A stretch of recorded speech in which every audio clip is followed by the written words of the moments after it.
So what's driving the historical housing affordability crisis? So we're gonna dive deep. I'm gonna share you from my perspective, is the biggest reason for this epic historic affordability home prices crisis. All right, my name is SeeWing Yee, and I'm from the Yee Realist Network. So let's go ahead and go through the process. And so understanding the real drivers behind the housing affordability crisis, institutional investors, and the rising home prices. Is it the institution investors? Is it Wall Street? Or is it all those hedge funds? Well, the common narrative is that there are many discussions that blame Wall Street, they blame institutions for the rise in home prices. However, the reality of the housing market is much more nuanced. Institutional investors are really, they are very business-like. They are like highly disciplined, okay? Everything about, you know, profit margin and running business. I mean, they don't have any emotions. They don't, emotions does not drive their decision-making process like a typical real estate investors might do, or or a primary home buyer, right? It's all about emotions, right? But Wall Street, they base everything on yield, on profit margin, on business fundamentals. So with that said, large investors, aka the hedge funds, Wall Street, they operate using strict financial return models, which I just said that. They cannot chase prices endlessly or overpay for properties, right? They they pay what they perceive as market value when they buy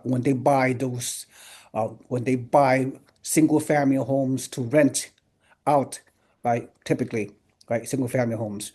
In many cases, institutional buyers were among the most disciplined participants in housing market. So what actually happened during the housing frenzy? Okay, remember back in the pandemic housing boom, 2020 and 2021 and part of 2022, right? When the pandemic and the whole things caused, the mortgage rate to come down at a historical low range. So, and COVID-19 and all that. So individual home buyers competed aggressively for limited inventory because it's so affordable, the mortgage rate.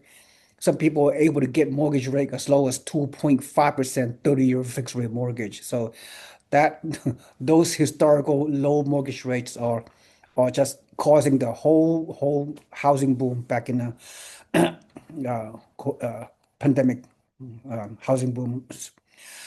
So anyway, so as you can say, as I said, it has increased a lot of people's purchasing power because of the low interest rate. Many buyers pay cash and they offer far above asking price. Yep. Extreme bidding wars became the normal. Homes frequently received 20, 30, even 50 offers back in those days, 2020, 21, and part of 2020, at the early part of 2022. So we're talking like 2 to 2.5 years of housing boom frenzy during the pandemic a few years back. Buyers waived inspections and appraisals. Okay. Offers often exceeded asking price by tens or even hundreds of thousands of dollars, right? So the bigger issue is a national housing shortage. The US has a housing shortage measured in the millions.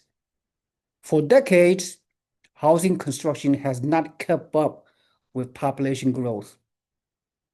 Entry-level housing is the most severe gap.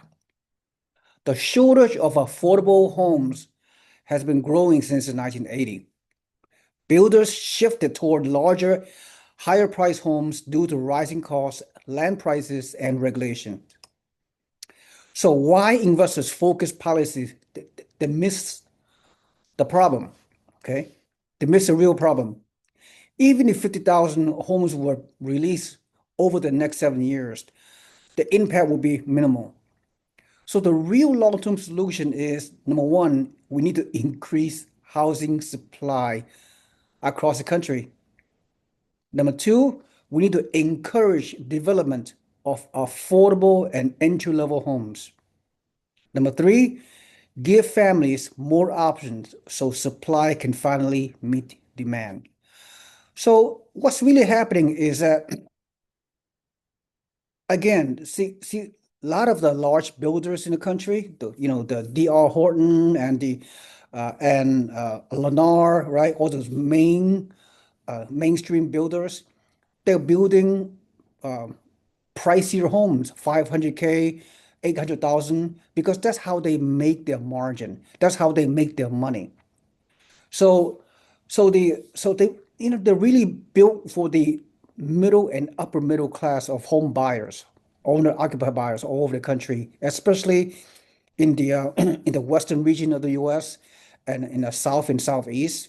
But most of the new builders they have not gone into the Midwest or the Northeast because there's a lot of local restrictions around new construction. So all kind of red tape and everything else, and limited construction. So anyway, so yeah, that's what we're seeing. The entry levels, like new construction homes below the median price. The median price home in the U.S. is around right now is around $400,000, right?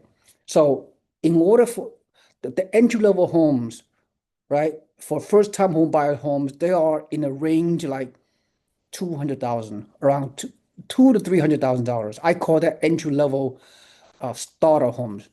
These homes are severely lacking. So that's what's happening. So the builder have to you know cut their profit margin.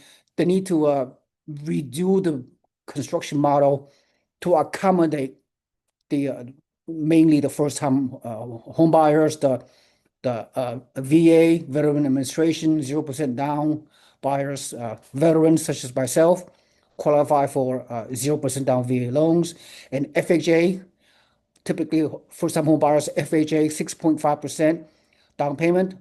FHA buyers, this type of first-time home buyers, they can only afford low entry-level homes, and it's just not enough for them.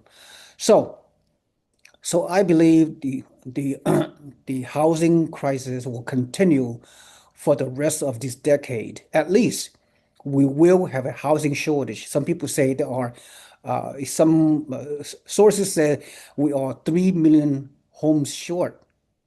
Some people say some organizations claim that we are like 8 million homes short.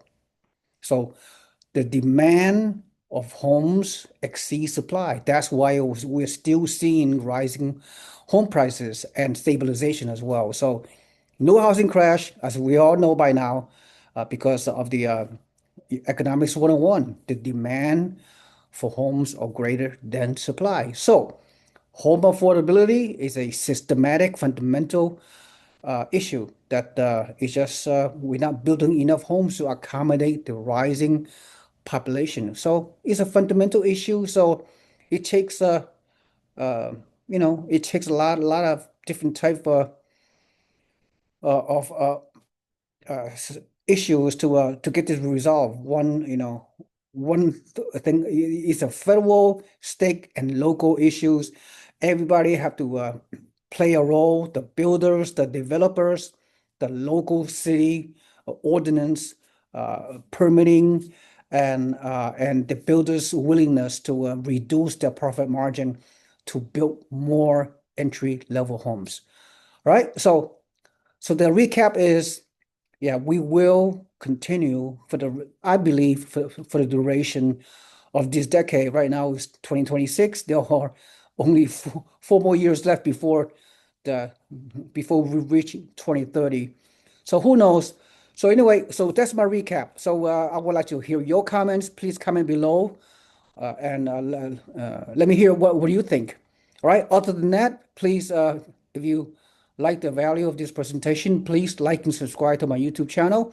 And also, if you or have not done so, please put your email on my website, the Yee Realist Network, below on the body of the description, and put your email on there so you can become a free member of our real estate investment club, if you will. So you can receive free email newsletters about real estate investing, free education, free contents about real estate investment opportunity, and other educational contents we put out. So by being free member of our network, again, you're going to learn a lot of things about real estate investing. So thanks for watching. This is SeeWing Yee. I will see you next time. Have a nice day. Bye-bye.